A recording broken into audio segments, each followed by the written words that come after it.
কোকরাঝাড় জিলা কংগ্রেস কার্যালয়ত বিজেপির বিরুদ্ধে জিলা কংগ্রেস কমিটির প্রতিবাদী কার্যসূচী অনুষ্ঠিত। রবিবার দিনা 12:30 বজাত কোকরাঝাড় জিলা কংগ্রেস কার্যালয়ত বিজেপিয়ে রাহুল গান্ধীক ৰাৱণৰ অৱতাৰৰ লগত তুলনা কৰাৰ ঘটনাক লৈ বিজেপিৰ বিৰুদ্ধে প্ৰতিবাদী কাৰ্যসূচী গ্ৰহণ কৰে জিলা কংগ্ৰেছ কমিটিৰ কৰ্মকৰ্তাসকলে।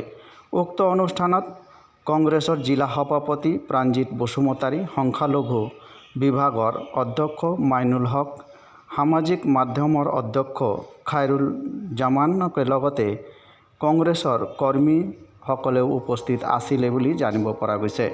বিজেপিৰ তানাচাহিৰ বিৰুদ্ধে আজিৰ কাৰ্যসূচীটো আমি ৰাখিছোঁ, কিয়নো যোৱা 3-4 দিন আগতে বিজেপিৰ এটা টুইটাৰ হেণ্ডেলৰ পৰা আমাৰ নেশ্যনেল লিডাৰ শ্ৰী ৰাহুল গান্ধীৰ এগেইনষ্টত তেখেতসকলে মানে কেইটামান প্ৰচাৰ চলাইছে, য'ত নেকি ইহঁতে একদম বেয়া ধৰণে তেখেতসকলে লিখিছে ৰাহুল গান্ধীক ৰাৱণৰ লগত তুলনা কৰিছে।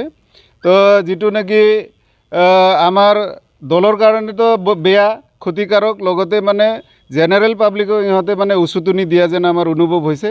তো আমাৰ ৰাহুল গান্ধীৰ ওপৰত বৰ্তমান মানে এটা জীৱনৰ এটা প্ৰত্যাহ্বান আহি পৰিছে। সেইটোৰ কাৰণে আমি আজি বিজেপিৰ এই টুইটাৰ হেণ্ডেলৰ এগেইনষ্টত আমি ধৰ্ণা কাৰ্যসূচী ৰাখিছোঁ।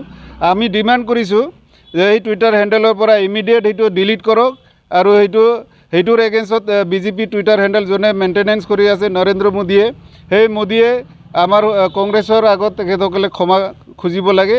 তেতিয়াহে, যেতিয়ালৈকে তেখেতসকলে ক্ষমা নোখোজে আমি তেতিয়ালৈকে এনেকুৱা কাৰ্যসূচী কৰি থাকিম।